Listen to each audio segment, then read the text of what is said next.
Hey, yeah. This little sesh here, we're going to look at HDRI 360 lighting. So right now I have a web page up called HDRI Haven, and this is where you can get these images that sort of give you this sort of base lighting, and it's a really good starting point for lighting. And sometimes really you can just throw in a 360 HDRI and then just be done with it. Now, what makes a 360 HDRI an HDRI is like a normal JPEG. I mean, it can look like this, but it doesn't have sort of the lighting information in it. It just has sort of your background information in it, because the value of the pixels only go up to a certain point, right? Where and it actually, if you say, okay, we're gonna say 0% is dark and 1 is like the brightest, like a light with the intensity of 1, right? A JPEG can only go from 0% to 100%. That's all it can do. It can't go past it. But these HDR lights, what they can do is they can actually, in that intensity, they can go, you see I'm just highlighting that sun, they can go 300, 400, 500, 600%. What that does is that actually gives you a light source, right? Because that point is so bright. So HDRIs they tend to be, they have the extension .hdr or .exr, never .jpeg. Then you're just looking at a 360 image, right? So that's a big sort of thing, is just look at that extension. JPEG, no way. You want a 32-bit image because it has brighter pixels inside of it. So with that, here we can see what kind of effect an HDRI gives us, and it sort of like gives us a very quick read in the scene of what's going on, right? So like if you look at these shader balls, what they're doing is they're just representing what that actually looks like when it's rendered, right? So if you look at these balls here, this is a nice blue sky with the sun, and it's a little later in the evening, but we don't really have quite the sunrise yet. But you notice how in this shadow here we have a really nice sort of blue going on, and that blue is because that light in the sky, that intensity, is coming along, and that's sort of giving it that nice blue fill. Now you might not know this, but you do know it. When you see light like that, it's a sunny day, right? We see, we have very bright light, and then we have very cool shadows, and the shadows are pretty blue, right? And we know just instinctively, because we've all been outside, that that's that sort of lighting, right? And you can go through and just sort of find something that is matching your feeling, like if I'm doing a little wooded area, this one looks like it would be pretty good. Notice these shadows aren't as intense because we do have a source of light coming down, right? But that light is getting diffused, and there's really not that sun to cast that shadow. Here we have partial cloud cover, but it's still primarily blue in that sky, so that's where it's really coming through. Here again, we don't have any sun coming in. This one's a really nice one for just a nice little urban type sort of setting. Here, this is very diffuse when we get overcast. In film, they absolutely love shooting on overcast, because then they can make define where the sun's coming from, and because it's hard to see exactly where that sun's coming from on an overcast day. Again, here's a nice little overcast. So picking this is really sort of picking your mood, right? So like here, if I'm like skippity doo dah and stuff like that, well, I want a nice skippity doo dah scene. I want a nice sunny scene, things going on. If I'm a little more dour, a little more depressed, well, something diffuse like this is going to aid that feeling better too, right? And like I said in the first video, go after scenes already that are kind of doing what you want to do, and you can just copy their lightings initially as you learn how to light. Indoor scenes are very important to use too.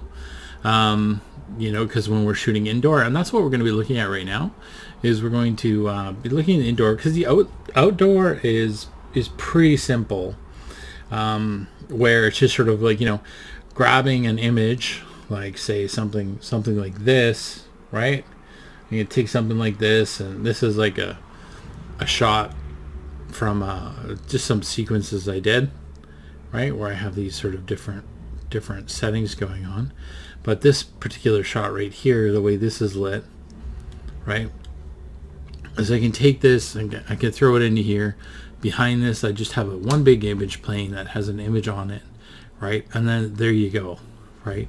I sort of have a nice lighting setup for my my character, and you know, it's outside. It's very easy to do with the Skydome. We're going to go into the Skydome settings right away, but I don't really need anything else at this point, right? Because it's, you know, it's outside. The sun is the major thing, right? Now, that's just for your lighting.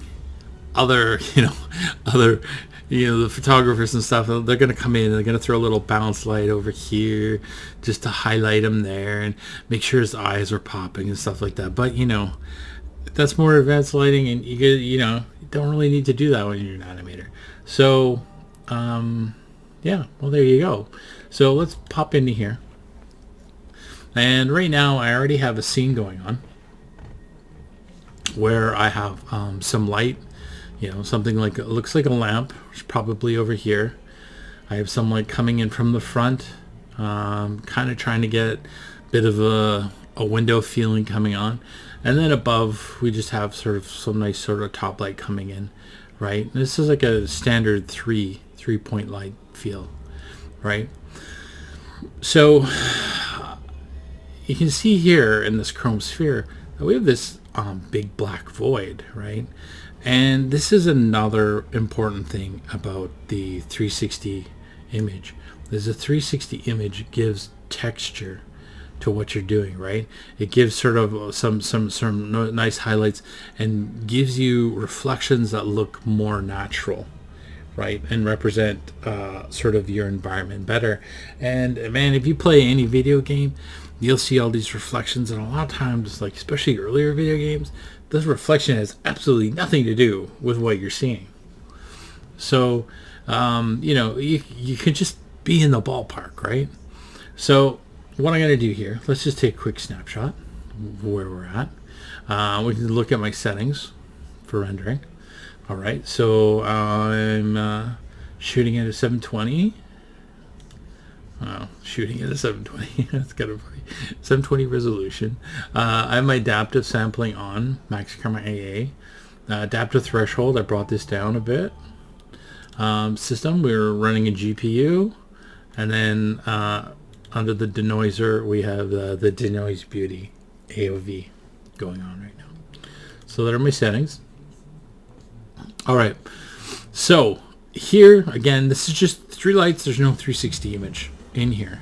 Now, if I want to keep this lighting, what I could do is then I could go grab one of those JPEGs that isn't going to give me any lighting, but it is going to give me background. It's going to give me reflection, right? Because I got reflection coming off here, reflection coming off here and here and here, and I really don't have a good grasp of what exactly the specular is doing on these objects, right? I get to see what it's doing here because it's a chrome ball and it's pretty obvious, but we don't really get to see what's going on here.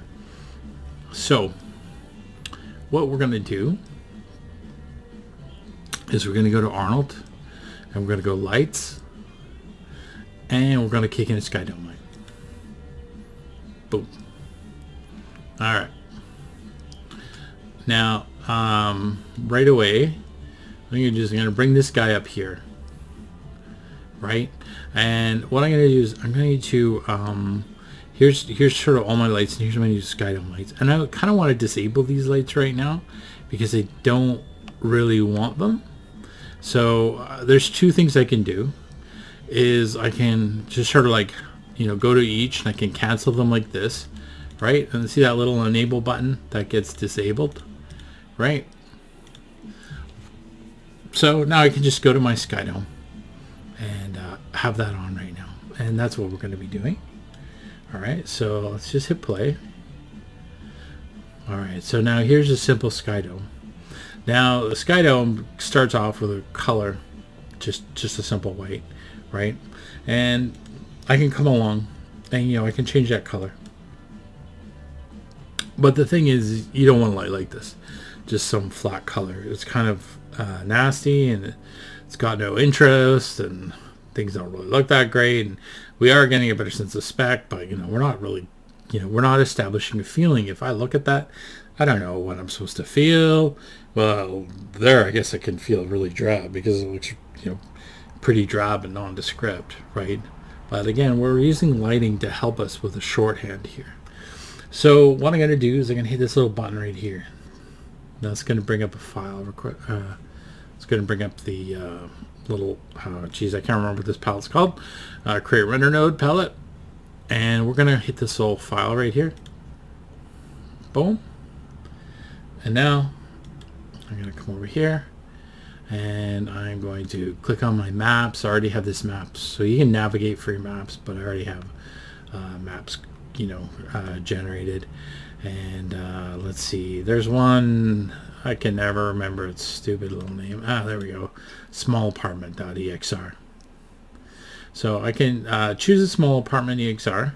Now the interesting thing is when I choose this, when we choose this, we hit play, Arnold is actually going to come along and it's going to convert your textures to these .tx ones right here, right? So what I can actually do, if I already have something that has that small .tx, I can actually just choose that .tx, right? And that way it won't convert all the time this small apartment.exr. So I have to use it once already, and then Arnold will come up and it'll say converting textures, blah blah blah, and you'll have to wait an extra time. So right now here I got it here, so I'm just gonna grab it. I'm gonna hit open. All right, and now we see this this apartment here, right? Nice little thing. Right now, so this is just an apartment Skydome, and this is kind of what I was going for, right? Is just sort of a nice little apartment with a window, right? And I got lights coming from the thing, and these lights are helping light up too. Sorry, lights coming out from the window. We get some lights up here, right? And now you can see right here, this is pretty dark. Actually, the one thing we can get away with this right now. We don't. My color space isn't on right now. And it's actually really good to have your color spacing on. This reads this by default because of the thing it is, but you should be running in color space. So we're gonna go settings, preferences, and I'm gonna go to color management. We're gonna enable color management. See how that just picked up there. And my input, by default, your input color space should be sRGB, right? And we can save that. That's what it is by default. That's what's going to be by default. So now if I move forward, we have this color space raw. Actually, if I just come down here and yeah, well, make sure it's raw for your HDRIs, because we actually set that for sRGB. Color space is kind of something maybe we'll probably have to get into in another video. It's something that can kind of mess you up. So a good thing to look at. And we can see here, actually I had that color space on. Or I didn't have that color space on, and see how it's totally changed that image. So something to think about there. Okay, so here, actually I don't know if I did that in my setup or not. Anyway, okay, so if we look at, let's just start hitting play here. All right. Now, if I take this Skydome and I move it up or move it down, and just look at this thing there, you see there's no difference in the reflection. If I go this way, there's no difference, and if I go that way, there's no difference. And that's because this is just sort of a visual representation to help you position it. Same thing with the scale. Scale doesn't, I can distort the scale or whatever. Actually, distorting the scale works, but the scale by itself doesn't work. Uniform scale doesn't.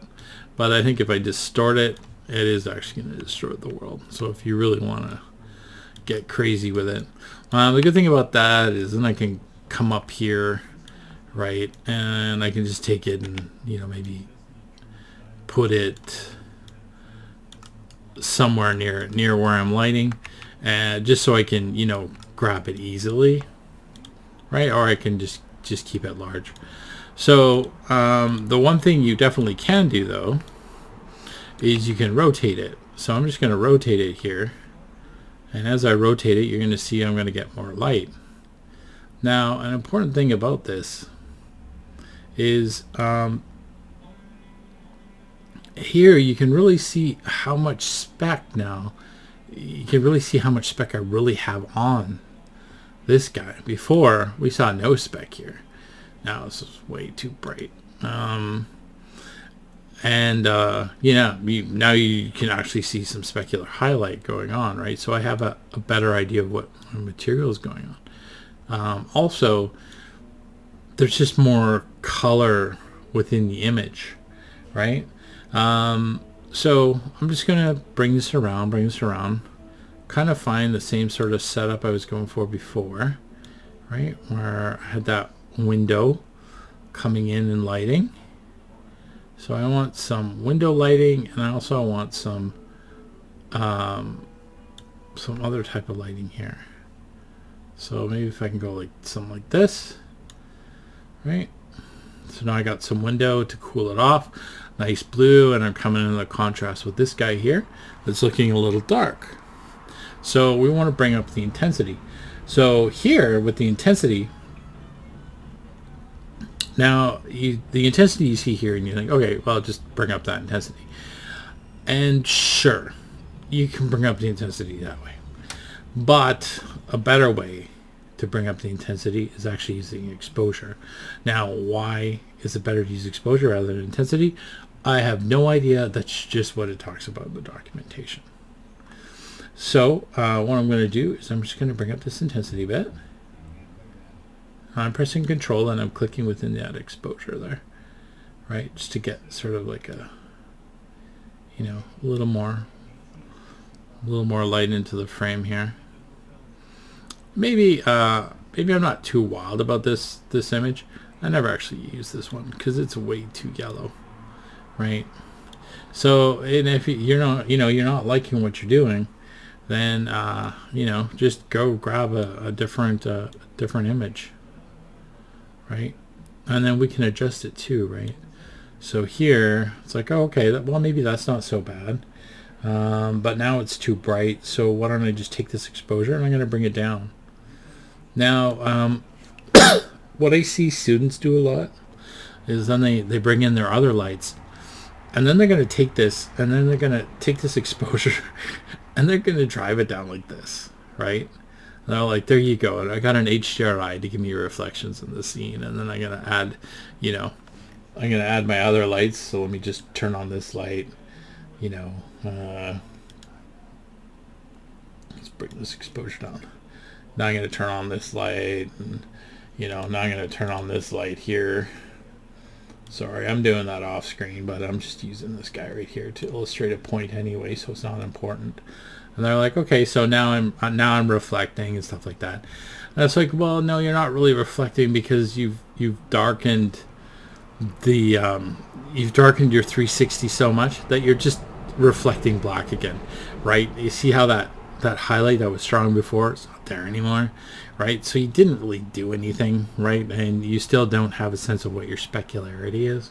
So you kind of really don't want to do that. You want to avoid that. So I'm just going to turn those back off screen, and let's just select the sphere again. Boop. And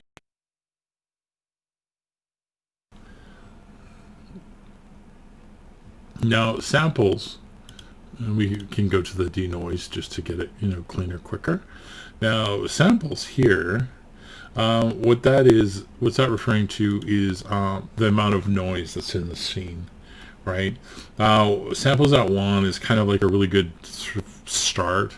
But usually you kind of want this at samples at 2 or samples at 3. And basically what that's happening is it's just telling the image, or when it's using the image, it's trying to determine whether these little points are noise or are they light information, right?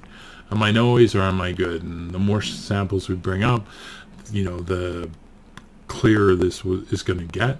There's also other render settings that will do that. So I'm just thinking if I should just end this now and we can go to the next video. Yeah, actually let's just go on a little bit more and just go over a few of the settings here. So intensity, if I bring up the intensity, that is going to make it brighter, just like exposure does. However, I'm going to leave that intensity at 1, and if I want it brighter or darker, I will just drive this a little bit, right? I'm just going to bring it up here. Bring it up a bit, and sort of like, you're just lighting to whatever your feeling of the shot is. As we come down, shadow color. Shadow color, I don't think I would ever use it for with an HDRI, except if you're just using it to get, that sort of, maybe in a case where you're just trying to get the reflections going on. But even then, that's pretty bad. So like if I bring up the shadow color here, what ends up usually happening is I start losing the sense of connection that I have going on between the objects and the things that they're on. So here it's getting kind of cheated because we have a thing going that reflection going on. But things tend to look disconnected, especially when you have a face, because what will happen is you'll start seeing a light coming in through the eyes and stuff like that. And maybe we can, next video, we'll take a look at that, because we're still going to Skydome. But in the shadow color, let's go back to dark. And what you can do is you can actually color that shadow a bit to give it a bit of a tint, right? To capture, if you really want to sort of get that sort of sun feeling, that blue sky coming in, you can come in here and you can try to tint that. I don't know if I'd necessarily recommend it. Whatever, it's there. All right. So camera, if we look at the camera setting, and what I'm going to do is I'm just going to change to perspective 2 here. All right, so camera, and sorry, I'm going to skip these guys. It's going to be the next video, and this guy's going to be even down further. So camera is that background, right? So this background is really blurry, and you don't want to render this background. If I had a window right here, you don't want to see it because it doesn't make sense, right? So if I bring this down like so, that will actually just stop showing that camera, right? I won't put that camera part in the scene. So if we come back here, let's come back to perspective 1. All right, and now transmission. That we'll also look at that next video. I don't have anything that's glass in this shot. Well, maybe I do. Maybe I'll just come over here. I'm gonna go to transmission, and let's just bring this up. Oh, actually, it's still not really gonna help because we can't really see it. Let's go to perspective shape 2. Grab that. All right. So in the glass here, I can see that background, right? And if I come to my light, my Skydome, and I bring that transmission down, now it's just reflecting what's in the scene. It's not reflecting that Skydome in that transmissive. So where are you going to use this, and why are you going to use this? You're going to use that for, well, when you don't want to see your light in something that's transparent. That's pretty much it. So sometimes you do want to see your Skydome. Sometimes you don't want to see your Skydome. Sometimes you feel like a nut. Sometimes you don't. All right. Doop, doop. Let's come in here. I can keep that transparent if I want. All right. Let's just take this shot because we're playing on that shot. All right. So to come back to the light. So here, if I take that transmission out, again, I'm not reflecting that Skydome, but my specular still is. So if I take this diffuse and I bring this diffuse down, well, now I'm just getting all the specular highlight, right? So I'm not getting the diffuse. Let's just reverse these two. So here now I'm not getting any specular highlight. I'm just seeing what the color map looks like on the objects. That lighting isn't affecting highlights. So I will use this. I will take a light, not a Skydome, but another type of light, and I will cast it on the eyes, and I will turn everything off except for the specular. I'll just go like this, and then I'll just leave the specular on, and that will give the highlight in the eyes, because you always want the eyes to be highlighted. Eyes are the most important thing. So you don't want dead eyes. Never want dead eyes. Always feed the eyes. So here, let me just turn these guys back on. Here, I'm going to bring that up. But if you find that a light is giving too much contribution to the specular, you can bring that down, right? Or you can bring it up. The other thing you can do is you can overdrive these numbers. So if I come along and I hit 2, now that's doubling it on the diffuse, right? So it's doubling that light there. So let's just hit 1 here. Give me that denoise so we can look at things quicker. All right, so here, if I stamp this, so SS is very much like diffuse, except for it's for subsurface sampling. Usually skin you want as an SS. It lets the light penetrate it, and it looks more natural. The light will penetrate an object and then get reflected deeper down in the object, something like orange juice or something like that. So we're not really going to be hitting that much. Just think that if you do have an object that has subsurface sampling, then that's how you can control it. The direct and indirect, however, is what we're going to look at right now. And what indirect is that's the bounce light. So if I come over here and I turn this off, right, you didn't really see much of a difference, but there was a difference. And if I toggle this back and forth, so you see it's a little bit darker, right? So this is with it at 0. This is where we are at. And basically what that indirect light is it takes this guy right here, right? We got our 360 light, and we have all these little photons. They're coming down and they're shooting on the table, right? The table, the object, stuff like that. Now, if we have indirect at 0, what happens is it hits the table and then it stops. That little photon doesn't go anywhere, right? A little point of light.